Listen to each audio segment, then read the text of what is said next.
अच्छा जी, बिस्मिल्लाहिर्रहमानिर्रहीम। लेक्चर का ये जो दूसरा हिस्सा है, इसको मैं वो ट्रेडिशनली इस पे बना रहा हूँ जिस तरह रोज़ बनाते रहते हैं। अब इस हिस्से में हम ये देखेंगे कि एलआरसी सर्किट में रेजोनेंस कैसे होती है, क्योंकि हमने इसको दूसरा नाम दिया था रेजोनेंस सर्किट, या इसको सेलेक्टिव सर्किट भी कहते हैं। तो ये कैसे होता है, यानी कि इसकी अब परफॉर्मेंस पे है कि ये काम किस तरह करता होता है। तो LRC circuit is use to resonate. अब ये रेजोनेंस लेने के लिए यूज़ होता है। अब resonance between what? Resonance between I and V।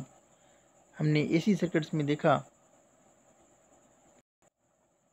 अच्छा, AC सर्किट में क्या होता है? करंट और वोल्टेज हमेशा इन फेज़ नहीं होते। अगर रेजिस्टेंस है तो रेजिस्टेंस में इन फेज़ होंगे, लेकिन अगर कोई जब कैपेसिटर से गुजर रही होती है तो कैपेसिटर में इन फेज़ नहीं। कैपेसिटर के अंदर करंट लीड करता है, वोल्टेज पीछे होती है, लैग कर रही होती है। इंडक्टर के अंदर करंट लैग करता है, वोल्टेज आगे होती है। तो अब ये इस तरह की जब सिचुएशन आपके सामने आएगी तो इसमें वो कंडीशन एक स्पेसिफिक वक्त जब I और V दोनों इन फेज़ होंगे। इन फेज़ कैसे होते हैं, अब मैथमेटिकली इसको देखते हैं। अच्छा, the condition in which both I and V are in phase, this condition is called resonance condition. तो मैक्सिमम करंट रेजोनेंस कंडीशन जब अटेन हो जाएगी तो आपको जो करंट मिलेगा वो मैक्सिमम होगा। अब रेजोनेंस कंडीशन कैसी अटेन होगी? तो वो अटेन होगी आपके पास जब ये जो मेन इक्वेशन है आपके पास इम्पीडेंस की इक्वेशन आप देखो कि R is equal Z is equal, ये जो हमारे पास इम्पीडेंस की इक्वेशन है, Z equals under root R square plus XL minus XC whole square. तो इसमें हम अगर ये कंडीशन अप्लाई कर दें कि XL और XC दोनों आपस में बराबर हो जाएं, तो ये सेकंड फैक्टर है जो ऐड हो रहा है R स्क्वेयर में, ये हो जाएगा ज़ीरो। ये जब ज़ीरो हो जाएगा तो Z की वैल्यू आ जाएगी R स्क्वेयर अंडर रूट जो बन जाएगा R। Z और R अगर इकट्ठे बन गए तो हमारे पास जो मेन इम्पीडेंस की इक्वेशन होती है V is equal to I R. R replace हो गया Z से, I equals V by C। अब I आपके पास इन्वर्सली प्रोपोर्शनल है Z के। मिनिमम Z होगा तो करंट की वैल्यू मैक्सिमम होगी, और Z is going to be minimum. अगर Z मिनिमम होगा तो उसके लिए कंडीशन होगी XL is equal to XC। तो इस कंडीशंस को हम अगर अप्लाई कर लें तो मेरे पास Z की वैल्यू आ जाएगी, इम्पीडेंस बराबर हो जाएगी रेजिस्टेंस की, यानी कि कैपेसिटिव रिएक्टेंस और इंडक्टिव रिएक्टेंस दोनों हो गए ज़ीरो। करंट जब गुजर रहा है कैपेसिटर में या इंडक्टर में, वहाँ उसे इतनी मज़ाहमत नहीं करनी पड़ रही। मैक्सिमम मज़ाहमत जो होती है वो होती है रेजिस्टर के थ्रू गुजरते हुए। अब so the condition in which XL और XC बराबर हो जाएं तो उसको, इस कंडीशन को हम कहेंगे दिस इज़ रेजोनेंस कंडीशन। अब रेजोनेंस कंडीशन के लिए हम देखते हैं कि जो इंडक्टिव रिएक्टेंस थी वो थी ओमेगा L, और कैपेसिटिव रिएक्टेंस जो थी वो थी 1/ओमेगा C। तो अगर कंडीशन में जिस तरह हमने देखा दोनों आपस में बराबर हैं, दोनों बराबर अगर हो गए तो इसका मतलब ये हो गया कि ओमेगा L और 1/ओमेगा C आपस में बराबर हो गए। तो इसको सॉल्व करने से मुझे ये मिलता है कि omega is equal to 1/√LC। अगर मेरे पास फ्रीक्वेंसी की ये वैल्यू आ गई 1/LC, तो ये फ्रीक्वेंसी होगी, इस फ्रीक्वेंसी को मैं कहूँगा दिस इज़ रेजोनेंस फ्रीक्वेंसी। अब रेजोनेंस फ्रीक्वेंसी के ऊपर फेज डिफरेंस कितना होगा? फेज डिफरेंस डेफिनेटली ज़ीरो होगा, क्योंकि करंट और I दोनों इन फेज होंगे। जब दोनों इन फेज़ हो गए तो फेज़ डिफरेंस बन गया 0। अब पावर फैक्टर जो होता है इसका, अब फाई, कॉज ऑफ फाई है फेज़ एंगल। फेज़ एंगल अगर 0 हो गया तो इसका मतलब ये है कि cos of 0 is equal to 1। तो पावर फैक्टर यानी कि आ जाएगा 1। मैक्सिमम कॉज ऑफ फाई के मैक्सिमम कॉस थीटा की मैक्सिमम वैल्यू कितनी आती है, 1 आती है। वही मैक्सिमम वैल्यू आ गई तो इसका मतलब करंट मैक्सिमम जाएगा। अब यहाँ तक डिस्कशन करने के बाद ये एक छोटा सा आपके लिए एक तोहफ़ा आ गया भाई, ये होमवर्क क्वेश्चन है, इसको थोड़ा हल करो और फिर उसकी एक पिक्चर लेके, खैर गूगल वगैरह में ना जाओ, उसको मुझे व्हाट्सएप कर दो सिंपली मेरे नंबर पे। अब प्रॉब्लम ये है कि हमारे पास एक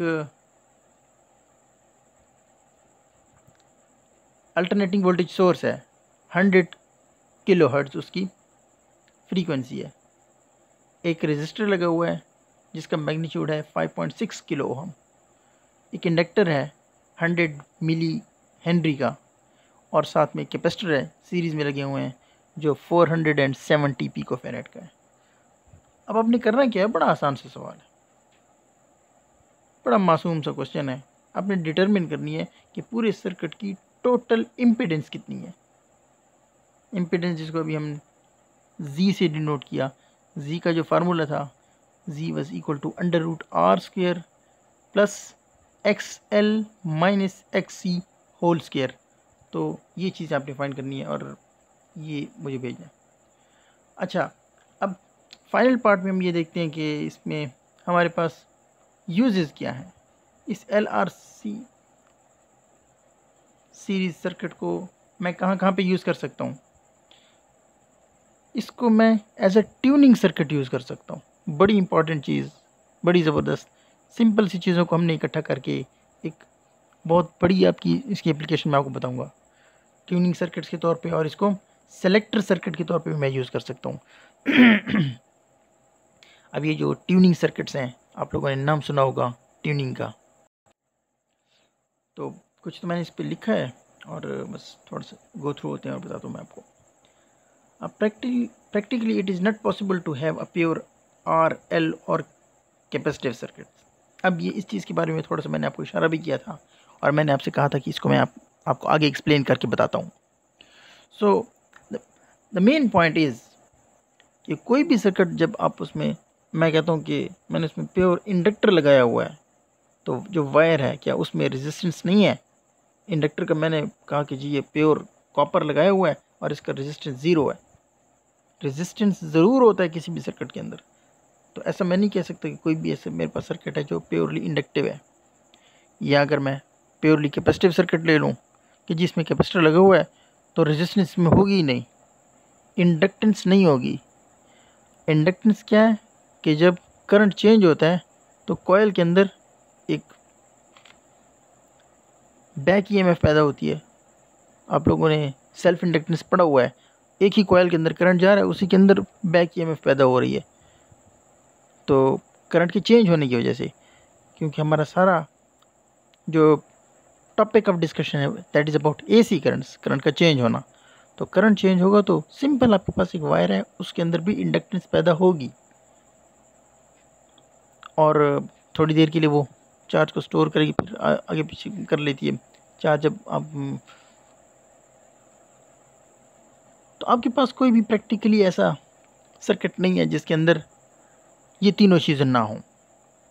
अब मेरे पास एक सर्किट है जिसके अंदर एलसी सर्किट मैंने लिया, इंडक्टेंस भी है, कैपेसिटेंस भी है, वहाँ पे मैं लेता हूँ रेजिस्टेंस 0।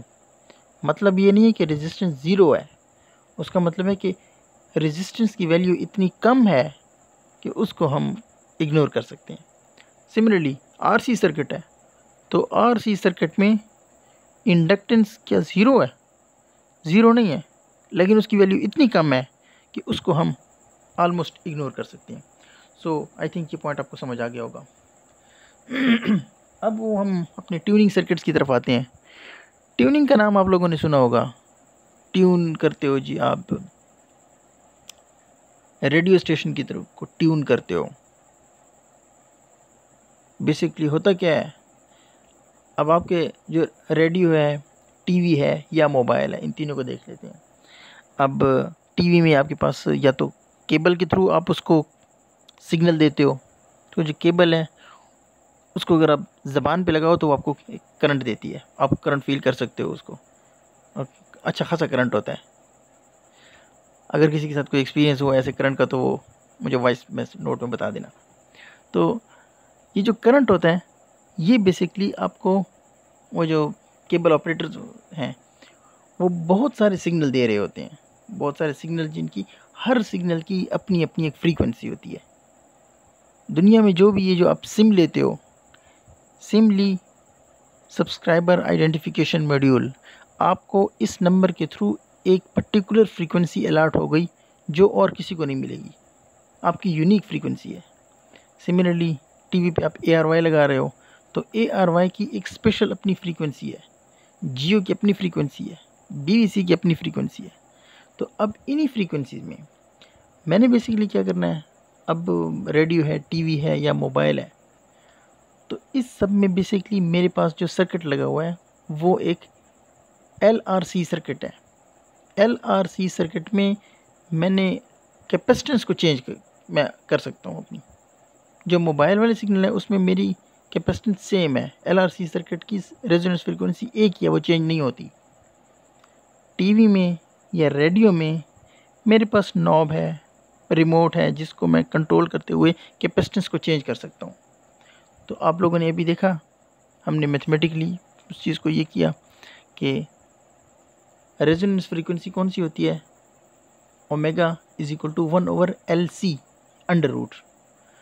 अब L की वैल्यू कांस्टेंट हो गई लेट सपोज, तो कैपेसिटेंस की वैल्यू अगर मैं चेंज कर लूँ तो मेरे पास ओमेगा की वैल्यू चेंज होती है। ओमेगा मतलब नेचुरल फ्रीक्वेंसी, जिसके थ्रू मेरे मोबाइल, मेरी डिवाइस, मेरा रेडियो, मेरी टीवी के अंदर इलेक्ट्रॉन्स उस फ्रीक्वेंसी के साथ मूव कर रहे हैं।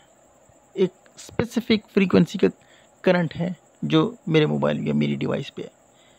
अब जब मैं इस फ्रीक्वेंसी को एक ख़ास लेवल पे रख लेता हूँ तो बाहर की जो सिग्नल आ रहा है उसकी जो फ्रीक्वेंसी उसके साथ बराबर होगी, तो इन दोनों में होगी रेजोनेंस। और वो एक स्पेसिफिक फ्रीक्वेंसी पे जो करंट सारे आ रहे हैं, बहुत सारा करंट आ रहा है।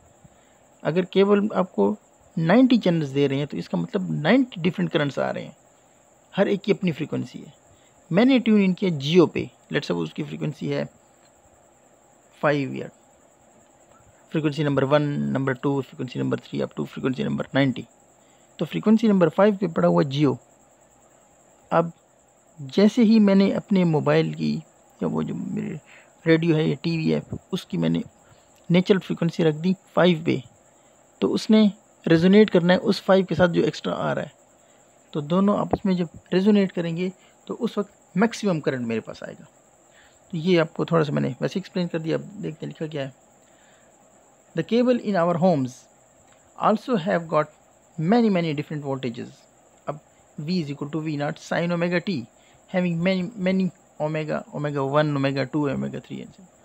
अब जो वोल्टेज आपको दी जा रही है वहाँ से वही वोल्टेज फिर करंट जनरेट करती है, तो वो बन जाएगी V is equal to V naught sin of omega 1 t। V2 जो होगी वो होगी V naught sin of omega 2 t, similarly sin of omega 3 t and so on. अब इस तरह हर एक चैनल की अपनी अपनी फ्रीक्वेंसी होगी। एवरी चैनल और mobile phone has got its own unique frequency signals that is only assign to that particular channel और नंबर। मोबाइल फ़ोन के केस में आपका एक नंबर होता है, उसकी एक पर्टिकुलर फ्रीक्वेंसी है। अच्छा, अब यहाँ पे थोड़ा सा मैथमेटिक्स देख लो इसका। अब जो इम्पीडेंस है Z, that is equal to R square plus XL minus XC whole square under root. अब यहाँ पे अगर XL और XC मेरे पास बराबर हो गई तो रेजोनेंस कंडीशन आ गई Z equals R। So minimum value of Z that results in maximum current. Z की वैल्यू हो गई कम से कम, तो करंट मेरे पास आ गया maximum. Omega naught is equal to 1/LC LC under root. अब omega naught is a natural frequency. There are many signals in the space and cable. Our circuit has got omega naught frequency, so it will only resonate with this with the signal of the channel that it has a particular frequency. जो frequency मेरी है वही frequency मैंने जो मुझे चाहिए उसी frequency पे मैं अपने आप को रखूँगा। इसमें लाइफ का भी बहुत बड़ा लेसन है कि आपकी वो एंड पे बात करते हैं। अब V is equal to V0 sine of omega t. ये है मेरा सर्किट। जो एक्सटर्नल मेरे पास सिग्नल आ रहे हैं हवा में मौजूद हैं इलेक्ट्रोमैग्नेटिक रेज की फॉर्म में, V is equal to V0 sine of omega 10t। जिस तरह मैंने आपसे कहा कि केबल के अंदर ओमेगा 1 है, ओमेगा 2 है, होते होते ओमेगा 90 तक 90 चैनल्स आ रहे हैं। मैंने 10वें चैनल को देखना है तो उसके लिए करना क्या है, मैंने अपनी फ्रीक्वेंसी 10 पे रखनी है, ओमेगा 10 वाली। जब मेरी नेचुरल फ्रीक्वेंसी ओमेगा 10 के बराबर हो गई तो उस सोर्स की फ्रीक्वेंसी और मेरी फ्रीक्वेंसी आपस में कंस्ट्रक्टिव इंटरफेयर उनके दरमियान आपस में रेजोनेंस होगी। तो I is equal to I naught sine of omega t is amplified. तो करंट जो है वो एम्पलीफाई हो जाएगा। अब यहाँ पे आप चेक करो कि ये बिल्कुल जो पीक बन रही है, ये पीक बन रही है ओमेगा नॉट पे। उसके साथ साथ और भी बहुत सारी फ्रीक्वेंसीज़ हैं, लेकिन जो फ्रीक्वेंसी आपको चाहिए अपने L और C की ऐसी कॉम्बिनेशन बना लो कि अगर L और C का कम को हम अंडर रूट ले लें तो वो एक पर्टिकुलर वो फ्रीक्वेंसी दे दे। तो ये बड़ी इंपॉर्टेंट एक इक्वेशन है। Omega naught is equal to 1/LC। तो अपने कैपेसिटर को, इंडक्टर कांस्टेंट है तो अपने कैपेसिटर को ऐसे एडजस्ट करो कि वो जो फ्रीक्वेंसी आपको चाहिए उसी पे आ जाए। आप अपनी फ्रीक्वेंसी उस उधर ही ले आओ बाहर वाली फ्रीक्वेंसी से, तो उसका करंट मैक्सिमम हो जाएगा और वो स्टेशन आपकी रेडियो पे बजने लगेगा या टीवी पे चलने लगेगा एंड सो ऑन। तो इसका एक छोटा सा लाइफ लेसन है, इसको भी सीख लो। अपनी लाइफ में हमेशा फोकस रहा करो। जिस तरह रेडियो को हज़ारों सिग्नल मिल रहे हैं, हज़ारों signal radio at a time play नहीं कर सकता। सिर्फ़ और सिर्फ एक सिग्नल प्ले हो सकता है, उस पर एक चीज़ चल सकती है रेडियो पे। अगर एक से ज़्यादा चलेगी तो उसमें आपस में इंटरफेरेंस हो जाएगा, तो वो आवाज़ आपको सही सुनाई नहीं देगी। तो इसी तरह आप लोग अपनी लाइफ में ये देखो, एक ही वक्त में सिर्फ एक काम करो। जब वो काम कर रहे हो तो बाकी चीज़ों की तरफ से इंटरफेरेंस वगैरह उसमें ना हो, और वो जो काम आपने करना है आप उसी फ्रीक्वेंसी पे अपने आप को लाओगे, ना कि दूसरे को अपनी तरफ बनाने की कोशिश करो। जो काम आप कर रहे हो, पढ़ाई कर रहे हो, तो अपने आप को एक अच्छा तालिब इल्म बना लो, अपने आप को उसी फ्रीक्वेंसी पे ट्यून इन करो। अगर आप खेल रहे हो, किसी कोई गेम वगैरह खेल रहे हो, तो उसको बहुत अच्छा खेलो, उस टाइम एंड स्पेस में उस गेम को अच्छी तरह एंजॉय करो। So be focused and keep learning. अल्लाह हाफिज़।